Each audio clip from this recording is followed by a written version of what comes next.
Spartans added a new player for the first time in 3 years today. He is Frankie Fidler, a 6'7" shooting forward who averaged 20 points per game this last season at Nebraska-Omaha. I like a lot of the things about his game.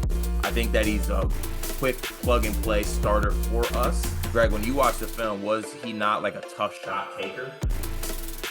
Fidler is a guy you can feel good about it. If we need to generate a tough shot, Fidler can score. He can make tough shots. That's all he did at Omaha. Cooper with the catch and the finish. Justin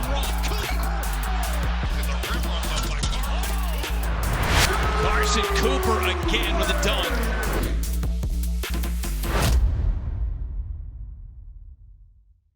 Oh, welcome back to the Spiro Avenue Show. Happy to have you. Carson Cooper, welcome back, man. Great to have you back. This is your second time in. Yeah, thanks for having me. And your new teammate here, Frankie Fidler, is in the house. Appreciate you, man. Thanks for coming down. Yes, sir. Thanks for having me. Yeah, I mean, you were here for like 5 minutes, and I'm already hitting you up like, we got to get you in. I most of your teammates have been in at some point, I feel like, at this point, right? Yeah. Yeah, it's like the Spiro Avenue, like, second wing. We got to build like a corner of the office, like, just for you in the corner with pictures on the wall and your autographs and all that stuff. Man, it's great to have you. I want to start with Frankie, because you're sort of like the new fresh guy. You're the new member of Spartan Nation and all that. You come here. The commit was somewhat recently. Yep. Quite a buzz. Did you feel that? Could you feel the buzz with the Michigan State fan base? How excited they were when you made that commitment? Oh yeah, for sure. I mean, I felt it when I was on my visit, even before all that. I think I posted my location on Twitter or something. It blew up. And then I also posted something that I went to Conrad's. That blew up as well. So yeah, I definitely felt the love from day one, really. So what was the order at Conrad's? Was that ever discussed? People were debating that at some point. It was like the honey barbecue burrito. Yeah. You got the honey barbecue burrito? Yeah. The buzz. Ben, throw up the Peach James tweet. This is an example of kind of what we saw really all over the place when you made the commitment. So this is bang. MSU ends their guy in Frankie Fidler. He cites your statistics. Says absolutely massive get for Tom Izzo. What is Tom Izzo getting in you, do you think? I think he's getting aggressive player, a team player as well. My ability to score is something special, but that's not all that defines my game. I think I'm a true team player, and I, just want to win at the end of the day. And my understanding, and I only loosely follow recruiting, I kind of jump on board once the guy's here. So, like, once you were here, I was all in. But I typically stay out of it with some exceptions. My understanding, though, was that, obviously I knew Wisconsin was in the mix and Nebraska as well. My understanding was, from the experts, Wisconsin was in the lead, was favored, was where you were leaning, and then you flipped to Michigan State. Is that accurate? I would say a little bit. One of my best friends went to Chucky Hepburn was at Wisconsin at the time, and I really wanted to play with him. So I think that connection had me leaning towards Wisconsin. But after my visit here, it really blew me out the water, and I really enjoyed my time here. Yeah. Speaking of Hepburn, Ben, throw that back up. That was the split screen of you in each jersey. And the buzz was, again, from the experts, was you were leaning that way. And you said once you came here, that started to change and the momentum shifted to Michigan State. Obviously, it ended up in an outcome Spartans were happy with. What was it about that visit that flipped you, do you think? I think, one of the biggest things is the team camaraderie. When I first got here, I got in at like 11 to the hotel, and 3 or 4 of the guys were there to greet me. So I kind of felt, the family type atmosphere from day one. And then I think, playing under Coach Izzo is something that you really once in a lifetime, and it'd be hard to pass that up. It's interesting, this element of it, because everyone understands that coaches do a lot of recruiting. And even, if you have friends, like you're friends with, Hepburn, there's some, hey, come join me here, come join me there. But the element of recruiting where it's the guys that you're not friends with, yet anyway, but on the team that wants you, like, it's not just coaches or guys And that's why, Carson, I knew from a couple guys on the team, you guys were a big part of his visit, were you not? Yeah, I know a couple of us hosted him. I think there was, it was like me, Trey, and Jaden were, like, on paper the hosts, but I think the biggest thing was, having all the guys super excited about having him here. And yeah, we had dinner at coaches, and everyone, it was just like I felt like we bonded right off the bat, and everything was pretty fluid. Yeah. But yeah, I think we felt the love right away, and he kind of took a hold of that once he got here, and once he left, I felt like our recruiting guy kept asking me, like, how do you think it went? I said, I think we got him. I was talking with Trey a little bit, and I said, I think we got him right off the bat. And you had a couple of delays in your decision, I think, right? And is that you pondering, because the visit made it harder, or what was that about? My plan was to commit that Monday after, right after my Michigan State visit. But I just didn't think it was fair for, to come here and commit somewhere 2 days after. So definitely coming here made me delay that decision. But kind of after my visit, I kind of knew that this is where I wanted to be. I mean, so like Carson, when you're preparing, like Frankie's coming, he's coming, you're going to be part of that. Obviously, you guys had dinner together at Tom's house. Does the coaching staff come up to you and say, like, hey guys, we really need this guy. He likes this, this, and this. I think you're a big golfer. They took you golfing or to the golf simulator. So that was the first thing our recruiting guy said, because he came up to me and said, hey, we got this guy coming in. He told me who you are, and he was like, I literally just got off the call with him, or I just FaceTimed him, and he was on the course. So I was like, well, I'll probably get along with him right away. So they gave me a little bit of a rundown, and then once we got here, we hit it off, and then we went to go hit balls at the golf facility there.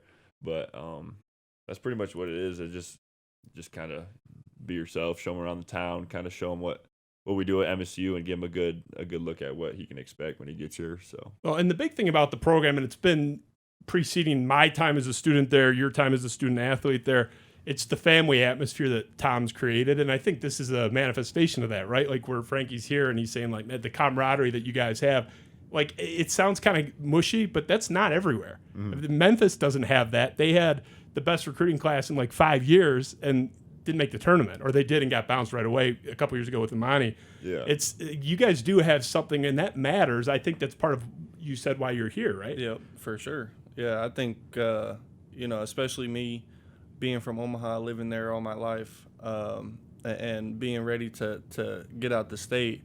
I wanted to go somewhere where I would kind of feel that love, that being back at home. And I know my mom loved it here too. She felt the same, family atmosphere that I felt. So I'm happy to be here, and I know she is too. Now, Ben, throw our Sleepers Media clip on there. It was a little bit of in our intro. It'll be the extended version. So these guys are local, but they're a national. They cover national, so they cover everything. So they're not as biased as you might think. This is them talking about your game, what you bring. They're fans of what you're going to bring to Michigan State. Ben, let's roll that. We got Frankie. Frankie's here. Frankie's a 20-point per game scorer. Frankie is a 6'6" wing who gets to the line a lot. I can tell you how he fits in. He's a bucket. Said it the first time, I'll say it again. He's bucket. Anybody who can just flat out score the basketball is a welcome addition to this team, and Fidler can do that. To me, he's much more scorer than shooter. And like you said, if there's late shot clock situations, Fidler is a guy you can feel good about it. If we need to generate a tough shot, Fidler can score. He can make tough shots. That's all he did at Omaha. I'll say from my time watching your stuff, and there's a lot of it, you're pretty popular on YouTube. You take a lot of shots that, and it felt like it was you were forced to, a lot of like end of shot clock stuff. You bailed your team out a lot. This is what I gotta get into. Yeah. You seem comfortable taking, they say tough shots. I wouldn't say ugly shots, but just really difficult situations. Like, is that part of your game? You think you feel good in those situations? For sure. I think, I feel comfortable with the ball in my hands at the end of the shot clock. And then, even if I don't have an open look, my height gives me, a way to create a shot. And I think I get lucky sometimes. I just throw the ball up and it goes in. But that's kind of the bounce scorers get sometimes. So, yeah. And the question, and they talked about it a little bit later in their show, and people are wondering about the transition because you're obviously, everyone can see you can score, and you had so much on you at Omaha, and I'm not going to ask you to say anything bad about your former teammates, but a lot fell on you. You had to really carry the team on a lot of nights in a lot of ways. That probably won't be the case here. I would be pretty surprised. I don't, just because your teammates are pretty good here. Is that going to be not difficult, but just, different for you, not having so much from a scoring standpoint? Like you're going to have to play a little bit differently. Is that fair? Yeah, for sure. I think going up a level, playing with new guys that can score, is going to be different for sure. I think it's going to benefit my game as well, having multiple people on the floor that the defenses have to tone in on and lock in, and hopefully get me open looks as well. So you hit the portal. Take me through that. Your contact with Michigan State. Who called you first? What did they say? What was their pitch to you? Like just with Michigan State? Just with Michigan State, yeah. I think Coach Borovich called me first. They were kind of late. I think I was at the gym, actually, late night gym shooting, and I get a random phone call, and I pick it up. It's Coach Borovich, JB, we call him, and he, this Michigan State would love to get you in contact with Coach Izzo, get you on a Zoom. They mentioned, how they came kind of later in my transfer portal process, which is true, but clearly it didn't matter. And I think like 2 days later, I got on Zoom with the whole coaching staff, and my mom really loved it. She was like, we got to go visit. I was like, yeah, I want to visit too. Planned to visit, came up here, enjoyed my time here. I think I don't know how long I took after I ended up committing, but yeah, that's kind of the whole process. Because I remember they were stressing about over it in the well, office. actually, they were stressing over it. So they're not unlike the Twitter fan base that are stressing about this thing. Yeah. So I put my name in the NBA draft, so I was getting ready for that in Phoenix with Malik Hall, and I'm like, it's my first week out there, and JB calls, and can we come down this weekend, come visit you? So they take a private jet and come see me in Phoenix. After that, I was like, yeah. It was that Monday. I do remember. Yeah. So, yeah, after that, I was like, for sure, I knew. Yeah, I mean, did they talk about role at all? Like, did they talk about that with you guys? Like, hey, we're trying to get him here to do this. Was that part of the discussion or communicated to you? I mean, I'm sure they probably told you more about what they look for. But I think like his game kind of speaks for itself, and what we're losing this year, which is probably 20 shots a game, right? So obviously we needed some size, and we needed some more shots. So I know that grabbing this guy that averages 20 points a game, and obviously he's a tough shot maker. He's going to be a good addition for us. So that was the main thing. Is that part of the pitch too? Like, hey, did they tell you we're bringing you here to score, or is that not even discussed? They said that. I think their main pitch was kind of we needed length and size on the wing to be able to do, a variety of things, and to space the floor as well. Now, you're a unique player. Like, I was talking with a couple of my state buddies that are pretty big Michigan State basketball fans as well. We couldn't find a comp for you, like in our time, watching Izzo teams in 20 plus years. You're a unique player. I don't think there's that many guys like you that get yourself into tough spots comfortably, and like we said earlier, you can shoot from those situations very comfortably. You're a tough guy to guard. You're just a pain in the ass to guard, I think, that's a compliment for sure. I just think you bring such a dynamic that, you mentioned like losing some of the guys we did. Everyone knows I'm the biggest Malik Hall fan. Yeah. But you're replacing a lot of that production and length. I think you're similar heights. Plus Tyson Walker being one of our like last second shot guys. So yes. Like that was the big thing too, I bet. So yeah, I just it's gonna be interesting watching you because I don't think we've seen a guy quite like you. But yeah, we need the points and the length on the wing, and you checked a lot of the boxes. I think it's gonna be really fun to watch you. My friend Graham Couch from Lansing State Journal, I'm sure you bumped into him up there, and Frankie, you will if you haven't already. He discussed your transition going up a conference and tempering expectations a little bit, but he's a fan of your game as well. Ben, can you roll Graham Couch on his own show, Couch in the Rube, talking about Frankie Fidler and the jump to the Big Ten? What he can do is he's a crafty player. He puts a lot of pressure on defenses with the way he gets to the basket and the way he's not like a a lightning bolt to the basket, but he's real crafty with the ball. Pull up jump shots. He gets to his spot. He uses his body well. He knows really how to play the game. There is a transition. This is a different level. And so I think people need to be careful. They see 20.1 points, 6.3 rebounds. Oh my goodness, like this kid's for real. And he is for real at that level, and I think he'll be for real a good player at the Big Ten level, and I think he's a great fit for what Michigan State needs. But just understand that those are different levels, and it will be an adjustment for him. What do you make of that? I mean, do you agree that's going to be a big jump for you? Is that going to be a challenge for you, do you think? I definitely think at first.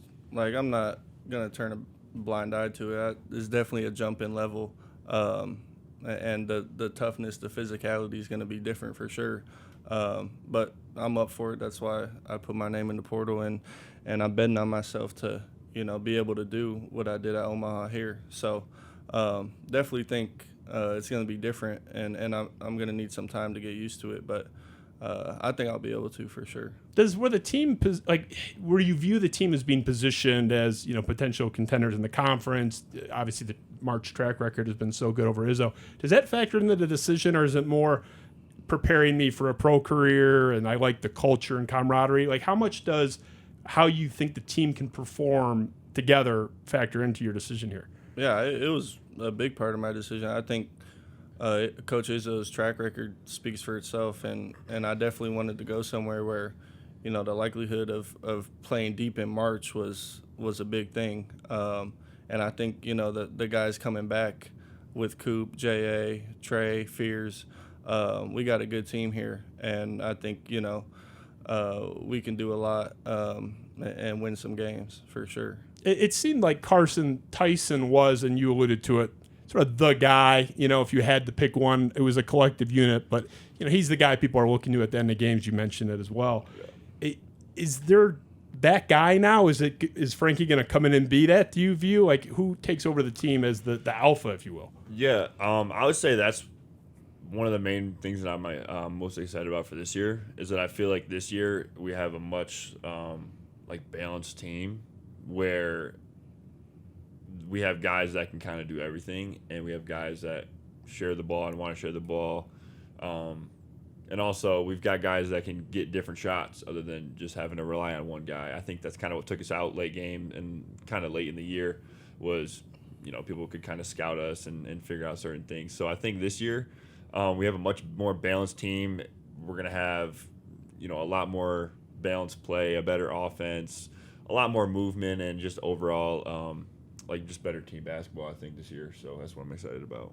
The standard for college athletes, and it's a lot of deviations, but the standard is you get a little better each year. From a pure statistical basis, I thought Jaden Akins took a little bit of a step back, lacked a little confidence shooting. I think if he gets back to even sophomore level or makes the jump we expected between sophomore and junior year, I think that's a huge game changer for your team. I think a lot's going to come on him. Do you know how he's doing, how he's feeling about senior year coming up? Yeah, I mean, I'm sure Frankie can even attest to it. Even this first week back that we have, just seeing him in the gym, him kind of, beginning to open his mouth, be a good leader, being that vet that's been here for 4 years and knows the ropes. Everyone's trusting his voice, but also he's on the court and he's, even in our open gyms, he's running everything and he's I think he's ready to make that big step to prove that he's, that sophomore year Jaden, where he's ready to go out and prove that he can score on anybody, he can defend anybody, and he can really grit and just be the player for our team. Do you think he was in a tough spot with AJ Hoggard and obviously Tyson Walker there? I mean, it's he does a lot of the same stuff. They're whether you call Jaden a point guard or a two guard, it's up to you, I guess.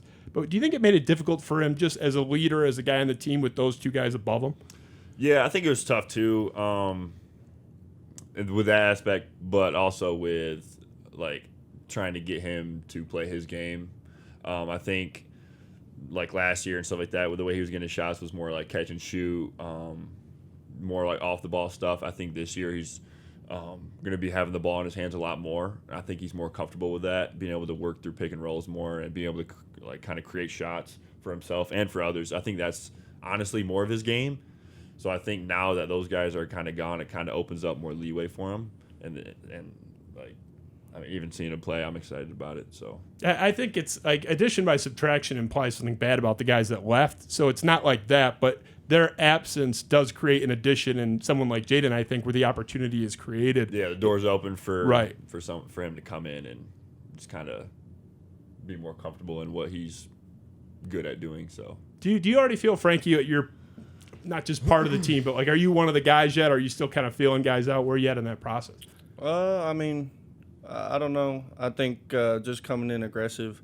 Like, we've played open gym all week, and my mindset was just try to be myself. But I think, to Coop's, Jaden's been phenomenal already. We kind of already had a past, relationship a little bit, worked out a couple times, played each other in high school. So kind of just seeing his growth a little bit already, and everyone talking about how, he's improved as a leader is going to be huge for us. And me and him and Big Mo being the veteran guys now, I think we all have to hold ourselves accountable to get the team, where we want to be at the end of the year. Have you had your first interaction getting yelled at by your new coach? That's part of the Tom Izzo experience. Has that happened yet for you? No, not yet. we had our first meeting today, so we got stuck in the meeting. Yeah, so it was like an hour. It was supposed to be like quick meeting. It was an hour. Yeah, so they got that out of the way, so we have a little taste, but the coach has been pretty mellow right now. So okay, so what's that meeting about? I mean, no trade secrets, don't get yourself in trouble, but is it just like agenda setting for the offseason? Yeah, it was just like on you can see on socials, all the freshmen got here, so it was like the first meeting. Everyone was in the same room. We're all here.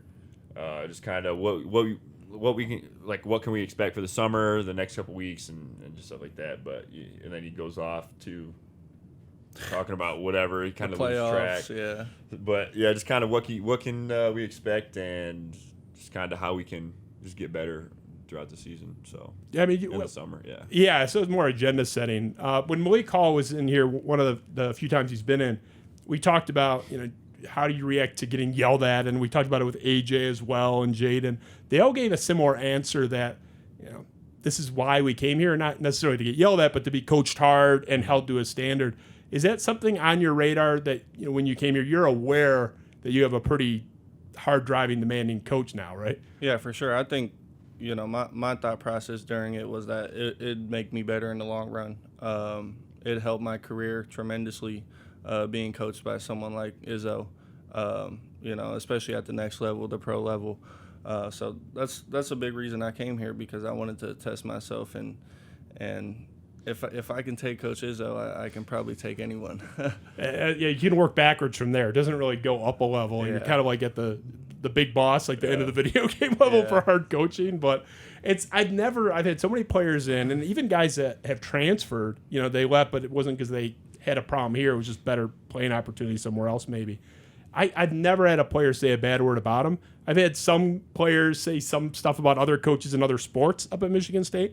I've never heard a bad word about Tom Izzo from anybody associated with the program. So it's interesting, the contrast. Like, outside, he's viewed as this tyrant, and inside the walls and in the industry abroad, so deeply respected, right? Yeah, for sure. I feel like it's tough too, like with his track record. So it's like, how he's won and all that. So it's tough to say how he's coaching people is wrong, or it's tough. Like, so that's kind of for sure the big thing for me. But Yeah, a little bit of like kind of point to the rafters or whatever, right? I mean, it's, a little bit of the scoreboard element there. Yeah. So a brief aside, I saw this on your Instagram, Frankie. I'm a big car guy. I don't know a lot about them, but I love them. You got a BMW? That's a BMW, right? Oh yeah, but X6. So are you driving that around campus, or is that going to be like staying in Nebraska, or what are you doing with that? No, that's up here. Right That's now. up here. That is you got to have one of the nicer rides up there, man. Is that a new ride you got there? Oh yeah, Avery Ziegler helped me out. Yeah. So shout out Avery. Those tints are. I had tints in high school, man. I got pulled over like every 3 months, but that was not. Lansing's a little more chill about tints. Where I grew up, man, they get you every 5 minutes. But one day I might get an X6 and tint it out like yours. But I was a big car guy. I had to ask about the car. Yeah. Just your Omaha days. I want to hit on that really quick and then transition a little bit to a different area. you played there. You seem to like it there, right? You seem fairly beloved there. Is that fair?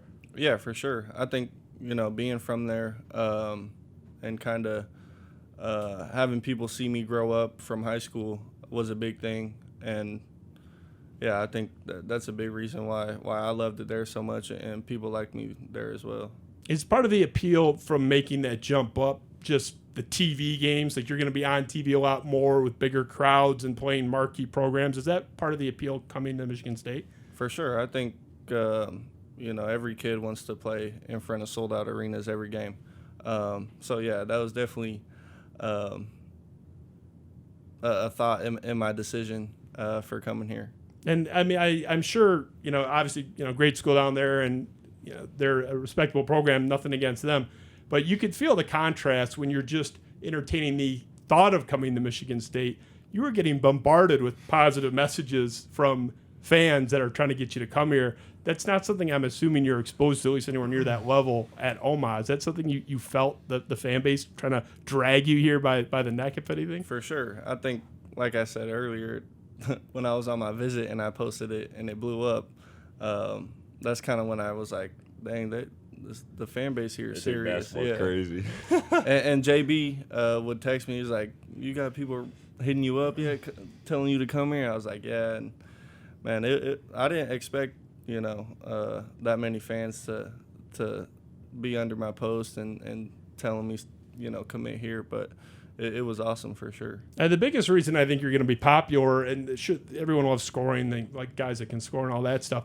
You just play hard. I just think you play hard. You seem like an intense guy. I know one of your discussions. I say passionate. Passionate. Yeah. Just you talked about it in one of your interviews when you were at Omaha that I found. I didn't pull up, but you said something like, hey, I'm a really light, chill guy, which you seem to be since you got here, but it's kind of like you flip the switch when you hit the court. They're going to love that. The Michigan State fan base loves nothing more than guys that, Spartan dogs, all the cliches you want to throw out there. I think you're going to be a perfect fit in that way. We talk about the shooting and all that stuff. It's all true. What you can bring, you're a dynamic offensive player, and you're I think underrated defensively. Maybe you had a lot on your shoulders on the other end, but I just think you play hard. You play with a chip on your shoulder. That's very Spartan. Yeah, I think kind of growing up, kind of always being the second option, the third option. I kind of had that chip on my shoulder to become the first option. And that's something I never want to lose in my life, just because it helps me not even on the court, but off the court as well, just, trying to win every day.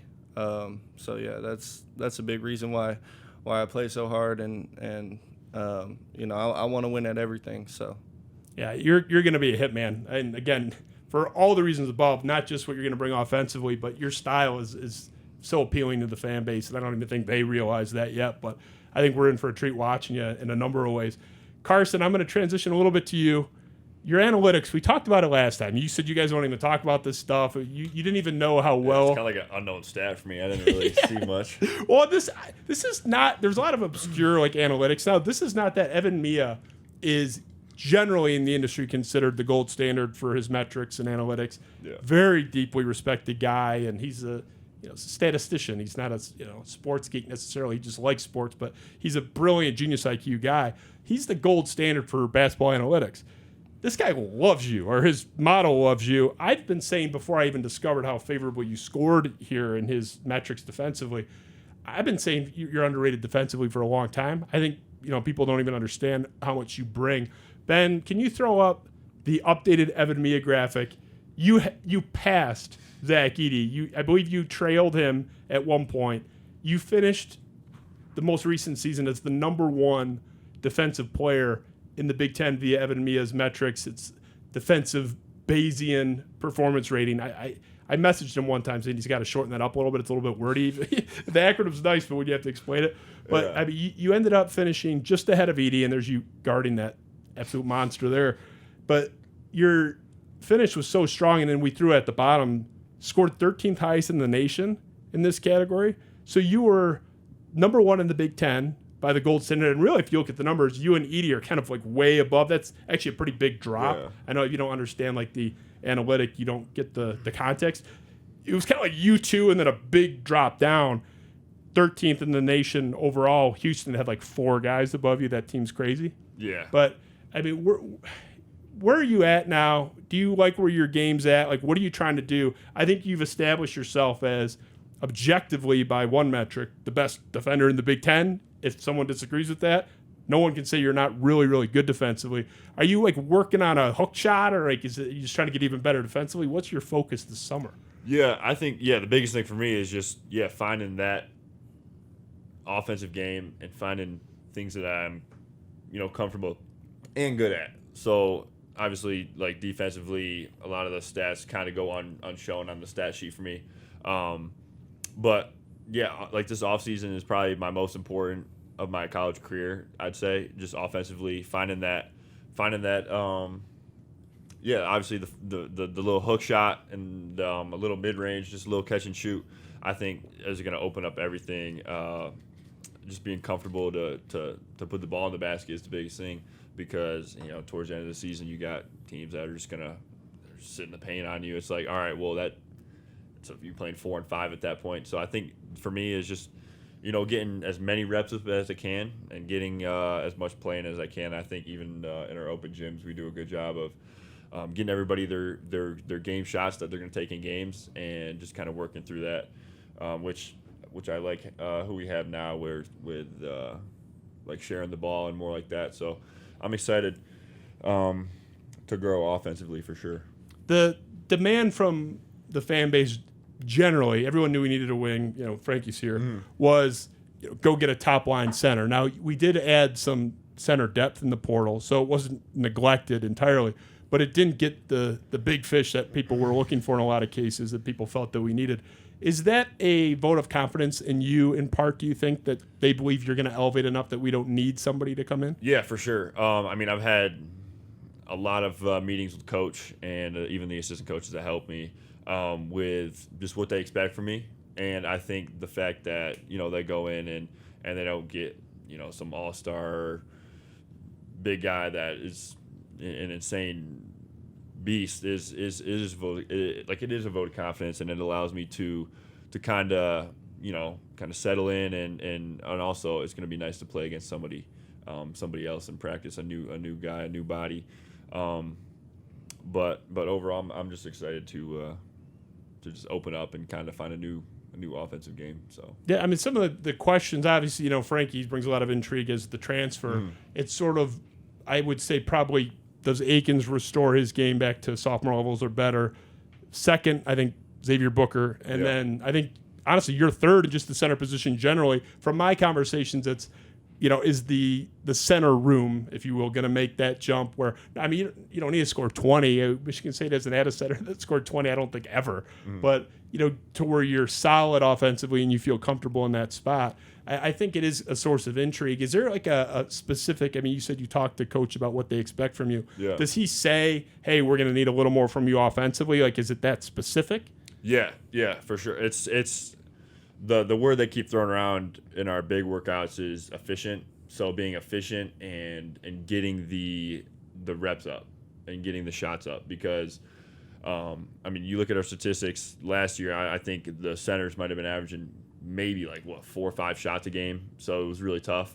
But yeah, if you go 2 for 5, then that's whatever, 40%. And, if you're not shooting at least probably 50 from the inside, inside the paint, then it's probably tough.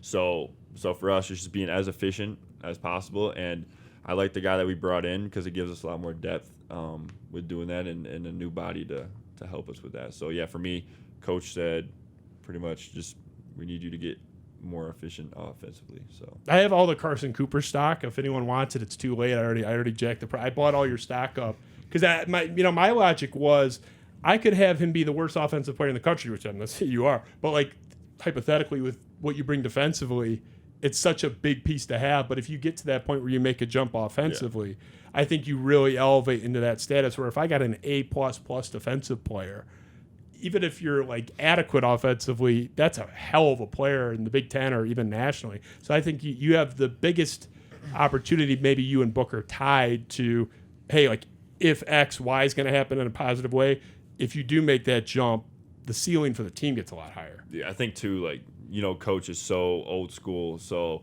being able to play defense, that's what's going to get you on the floor at the end of the day. So being able to have that other side of the game is just ultimately like another positive. So, I'm really grateful that I have like the attributes to be good defensively, but being able to have that other side of the game is just as important now for me. When you were in last time, we talked about, and Malik said the same thing as well, the importance for Xavier Booker, what's going to be on him this year in this offseason. And you guys mentioned, and paraphrasing a little bit, that this offseason was going to be the biggest one. It's the biggest one for most guys after their freshman year. He is, as I mentioned, one of the other big guys. Hey, like if he makes that big jump, people think he can. You're having a different conversation about where this team can go. He's a huge ceiling raiser potentially. Where is he at in this offseason? Where's he at mentally? Where's his game at? What do you think? I know it's early in the process, but yeah, I know he's feeling really good. It's kind of the same thing. Like you're seeing that in the open gyms too, and even Coach said it today in our meeting that like he might be up there with having the most potential that like has ever came through MSU, like up there with Jaren Jackson and all that. So like Coach saying that to Book definitely helps him with, being able to kind of like build that confidence, have a voice is a big thing, and just get more physical, and then ultimately just also be efficient and I think he's ready for that, and he's been grinding so far this week about getting better at what he's really good at. So they have totally different games, so I'm not comparing them in this way, but Goran Sutan was a center when I was a student there, and he graduated like in the middle of my student tenure in 2009. But he won the regional MVP, went off against defending champion Kansas, #1 overall seed Louisville. Was actually, if you look at the stats or watch the game, the only one that had a good game against UNC in the title game on Monday night at Ford Field. But his senior year tournament run, kind of out of nowhere. He was a good player for 4 years. No one was surprised he played well, but he was taking three. He played like he never had. And I talked to him at Rick's. My dad would be proud. I was a student at the time, but it was right after that Final Four run. And he basically said Tom told him before that tournament, like, hey, I need you to just cut loose. Just, this is your spot, senior year. Yeah. One and done time, that whole thing. He told him that really helped him. Just that they had a brief chat about like, hey, basically go get it, go down swinging. And that's why he said, is according to Sutan, why he went off and won regional MVP kind of out of nowhere. Yeah. A little bit with Booker too, right? Is that something where it's like, hey man, just cut it loose? Because when he cuts it loose, he's actually pretty scary. Yeah, because you see flashes of that. I'd say probably in the Big Ten tournament last year, he kind of came alive a little bit, and people kind of got excited because you could see flashes of like what he can be. Even his measurables are crazy. Like he has everything that makes him a pro, right? So for him, being able to what you said, open up, let loose, just play his game and not, he's not a freshman anymore, so he doesn't have to worry about, okay, I'm a freshman, I'm not supposed to be doing this and this. I don't have to be too worried about, doing too much. So for him, he's like, even talking to him for a little bit, he's definitely more open, and his mind is definitely in a good place with what his expectations are and like how he fits in with the team. So you get that when he's feeling good, it's like, oh my God, he had a couple moments against Purdue just drilling threes, like running up court and stuff. Yeah, I'm not comparing him to Kevin Durant. I don't mean it like that, but in this one way where, KD will come up and just drill. He had a couple moments like that. I'm like, holy shit. Like we're not. And he's no short of dunking on you the next possession, so it's like he can do everything. He's terrifying. Block shots. He's got all the measurables to be a pro. I'm excited to watch. He's so disruptive, even just like being out there, even if he's not playing well. Because of his length, he disrupts shots. He can just kind of stand there and be a pain in the ass in the post if he puts his arm up. Yeah. And it's like I think he's going to be a big, not question mark, but source of intrigue coming into the next season. Yeah. Have you interacted with Book much? Was he at that dinner? Like, what's your relationship with him at this point? For sure. I think, I'm gonna try to kind of help him get to that next step. I think being an older guy. And him coming into his sophomore year being such a big year for him, I want to, help him take that next step and keep talking to him, leading him in the right direction, because I've had 3 years and I took that step myself for my freshman and sophomore year. So I think kind of just keep talking to him, leading him in the right direction, is going to be big for him because, like Coop said, he's a special player. And, I mean, I've never seen anything like that in my life, how he plays. 6'11", can really do it all, dribble, shoot, dunk on you. Our first open gym, I was shocked when I saw him do everything that he was doing. So, yeah, I think, just kind of being that vet for him is going to be big for him. Yeah, I mean, between you and him, it's two of the more dynamic guys we've had in recent memory that can do just a lot of different stuff, score at the rim. I mean, you're a great driver. You're great at getting to the line. I don't think we've talked about that yet. Just your free throw attempts. You're a hard driving guy to the lane, but can also shoot and talk about tough shots. He has a lot of those same traits where it's like I can attack the rim, I can pull up from three and hit a crazy shot, and there's not many guys like that in the entire country, and we have two of them now. So it's going to be a big, I think, plus for Michigan State to have two guys that can do so many different things and score, 3-level scores, sort of the cliche, but kind of all over the place. Yeah, I mean, I know Coach puts his trust in him too. Like, you can even go back to, I still remember the play. It was the Purdue game, and we drew up that last play. I'm trying to remember. I think we might have been down 2 or 3, and we drew up the play for Book to get a top of the key three. Like to tie it or go up one or something like that. It was to take the lead. Yeah, I think it was. And like when I was in the huddle, we all just kind of, we were all just like, Book, do you want this? And he just said, yeah, like I'm gonna hit it. But he didn't hit it. But I think just him knowing that and Coach putting the confidence in him that like he knows he can be great is the biggest thing for him. And then us, obviously Frankie and me and Jay being the leaders and being putting together good leadership is also a big thing for him. So I tweeted right after that miss. I tweeted that was my favorite coaching decision by Tom Izzo like all year. I love that he did just that. Wide open too. It was a perfect. And wasn't it like half down, or am I making that up? I think it was half down. It was a great look. Yeah. Like it wasn't like he airballed it or chucked it off the backboard. Like that was a great. It looked good. Like sometimes they just don't go in, but that was he didn't like choke in the moment. That was a beautiful shot. Yeah, it's tough to make shots. Yeah. But I mean I loved that Izzo did that. I tweeted out immediately. Like, I don't care that he missed it. I thought that was awesome. He just needs that confidence drilled in him. I'll transition to this. The North Carolina game. Now, I am actually a UNC alum too. I got my MBA there, so I do love the Tar Heels. But I saw the tweets. Not that day. I saw your. Was it you had you had your UNC polo, and then you had a picture with your MSU polo on. I think it was back-to-back pictures or something like that. Something like that. Yeah. I definitely leaned into. I hated the draw. It's just because I want to root for both. Yeah, I won't tell you who you. I won't ask you who you wanted to win. No, it's Michigan State. Not even close. I was chirping UNC players for bitching about you guys. It was they were complaining about Hogard after the game and his trash talk, and I was like bombing fellow UNC fans. So there's no. I mean, look at this. Isn't like a split. There's no Tar Heel blue in here really. There's no conflict there. But that game, UNC was, as much as I love them, fellow alma mater with Michigan State, they were the enemy for a few hours there. I couldn't believe how well you guys came out. I was so thrilled with that. And it wasn't just like a lead that slipped away. It was a lead that went away in like a second. I mean, Ben, you can throw like the split screen. I'm going to like torture myself and maybe you a little bit. But if you look at where this started, 26-14, 0 points in the last 224, you guys were all over them. This was right after Tyson hit that 3 in transition. It felt like not game over. It's early. It's 12 points, but you guys felt like you were ready to be in this game to the end and maybe win it. And then 150, you're talking about 6 minutes and some change later. You're down by 8. Not just the lead gone, but your 19-point swing is demonstrated in the graphic. Like what happened there? That's a pretty big swing that quickly. Yeah.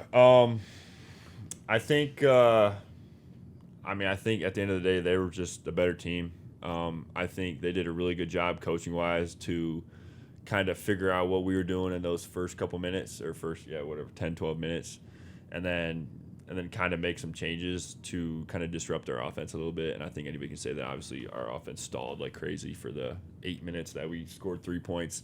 But I mean, they had, I think, just more talent. I mean, it hurts to say, but I think they just had more talented players, and like in RJ Davis being who he was and leading that team, they ultimately just locked us down defensively. They turned to switch too because I think they might have came in a little little coy, and then once they realized that, you know, they were up against a good opponent, then they kind of just switched it back. But ultimately, I think we just kind of let our foot off the gas a little bit. They said it was tough. They said you guys were talking a lot of trash when you were up early. Did you see that? Were you guys like giving it to them? I mean, personally, I'd say like it was probably definitely going both ways. I mean, Baycott was definitely just kind of chirping a little bit, and I was like just kind of trying to do a little much. I think there's a couple pictures I have where, because I had to wear my mask that game, and I know there was a couple pictures where, like, I'm fighting with him for a rebound, and he like has my whole mask in his hand, like trying to grab this rebound. It's like half off. So it was definitely like probably one of the most physical games I think we had all year, and I mean, I feel like we competed. So. Oh yeah, I mean the trash talk doesn't bother me, and I said that, and I addressed that. People were like, "Hey, would you make of Michigan State running their mouths or whatever?" It's like, honestly, I don't care if North Carolina was talking shit or if Michigan State was talking shit. To me, I mean, it's part of the game, part of being competitive. As long as it's not crossing the line where you're hurting your team with a technical, like, I don't really care. I think it's great to be in it. But they played a little bit of the victim there in the locker room after. I don't know if you saw any of those comments. They said it was like just you guys, and they silenced you, and they weren't talking at all. So yeah, that was crazy to me. That was crazy to me. Like, that, it's never just one way ever, right? No. Like, there's no basketball game. It's just one team. So yeah, I thought that was a little crazy. Like, especially I felt like they had some cocky guys on their team too. So it was the clip. Like, there's pictures of Hogard getting like screamed at and taunted, and he's like pointing at the ref, like, "What's this guy doing in my face?" And I can't remember which UNC guy that was, but that was a competitive, intense game for a while there. And I agree with you. I would just defer to, the seed line. It kind of spoke for itself. You're up against a 1 seed. Your coach seemed to take that pretty hard. Did you see his clip where he's talking about, I'm gonna die trying to get back to a deep run in this tournament? You saw that? Mm-hmm. Do you think he took that loss hard? I mean, I know they're all hard, but it seemed like he took that one on the chin a little bit, especially given the underdog status. It's a 1 seed. He took that almost like he was the 1 seed that lost. Yeah, I think, like, especially for Coach, when he knows that we had a chance, I think that's the worst thing for him. Like, the score like shows that we were a better team at one point, but then it's tough for him to go back and say, all right, well, we weren't the better team for 40 minutes. We were the better team for 20 minutes or whatever it was. So obviously for him, he loves, obviously every Michigan State fan knows he loves being an underdog. So that was also probably the big thing. And he always tells us in the locker room whenever we play number 1 seed, like these are memory making opportunities. And ultimately, I think that's what he wants for all of us, is just make those lifelong memories. So for us not to knock down the 1 seed was one of those tough, like, losing a possible memory-making opportunity. So the perception from many in the fan base, and even my perception, was the A.J. Hogard exit to Vanderbilt. He was a highly coveted transfer player. A lot of guys wanted him. Mm-hmm. I've been a big A.J. defender. The perception is, I don't know if acrimonious was the right word, but they weren't very sad to see him go up there. Like, it was kind of like, okay, it's your time to move on. What is your perception of like, is the relationship good there? Is he leaving with sour grapes? Did he want to come back and they didn't want him back? Like, what do you make of that? What do you know about that? Yeah, I mean, even in our meeting today, he kind of came up and Coach kind of gave us some like background of what happened. Like, Coach took all the blame for what happened. I mean, he said he had an unreal meeting with AJ before he left. I think the relationship's still good. Ultimately, I think AJ kind of feels bad about what kind of went on the years he was there.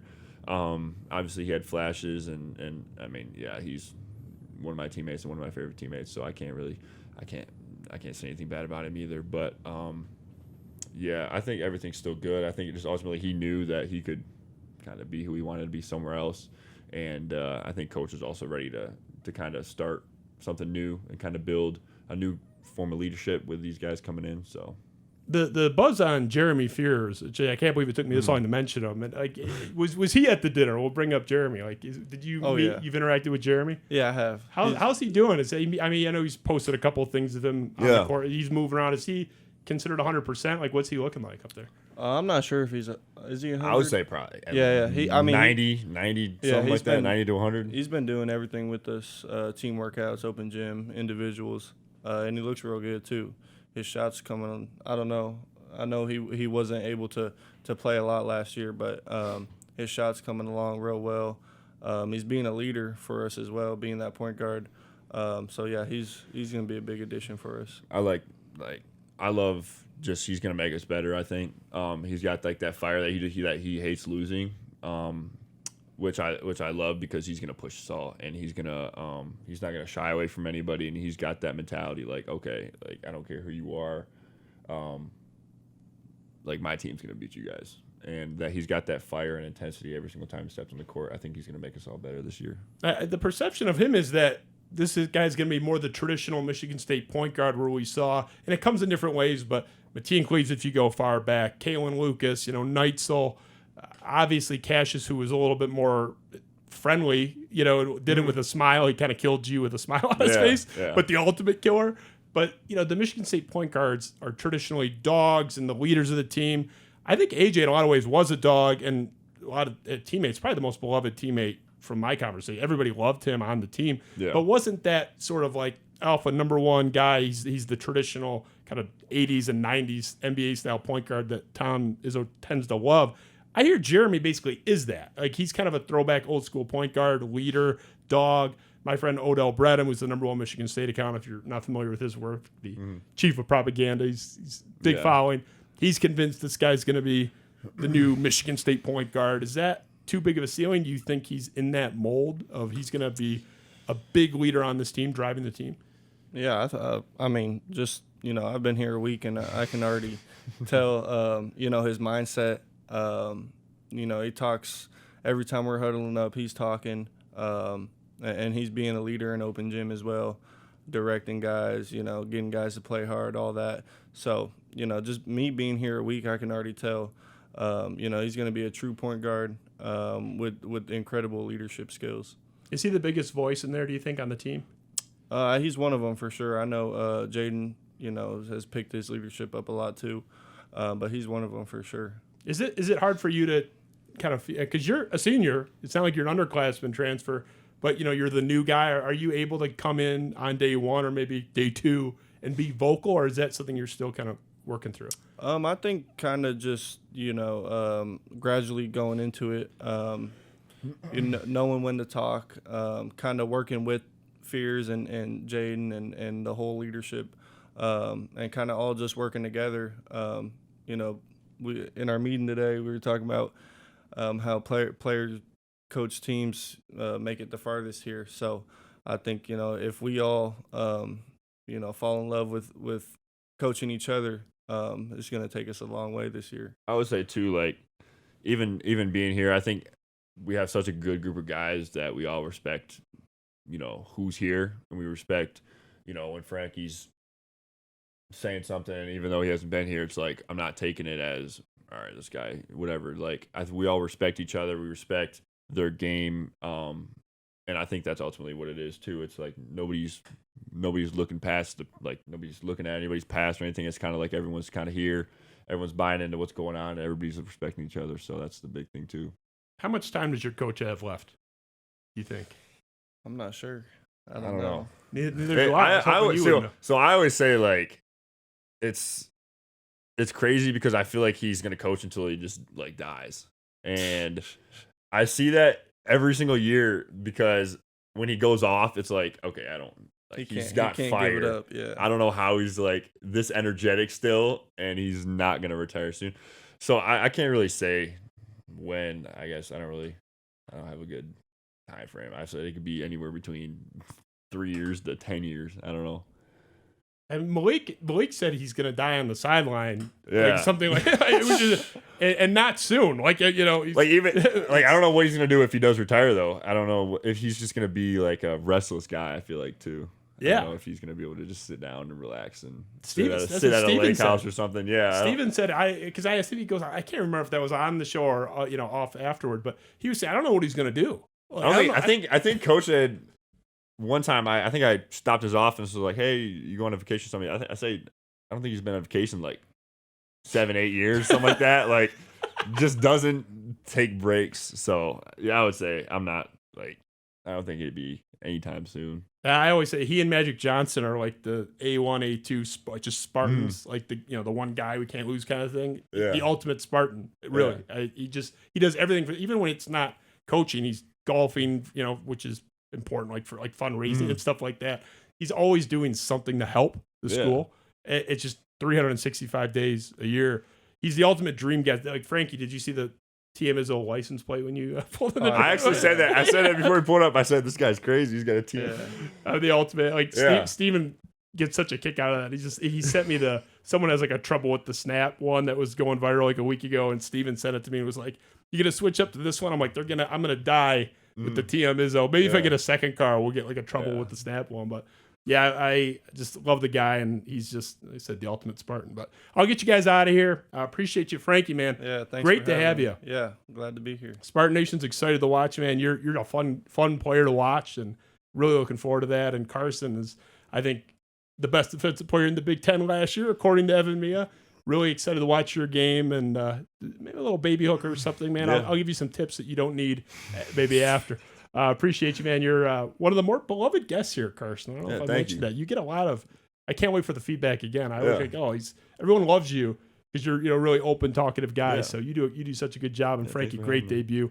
Love to have you guys back at some point. Enjoy your off season, and to whatever extent it's downtime, because I know your season's going to be intense. But looking forward to watching both you guys play. Thank you. Thanks. Great to have you. Spiro Avenue Show. Great job by you, Ben. Thanks to Eric on his couch and his boxers watching. Appreciate you, all the work you do behind the scenes for us. Spiro Avenue Show with Frankie Fidler and Carson Cooper. We'll see you next time. Thanks.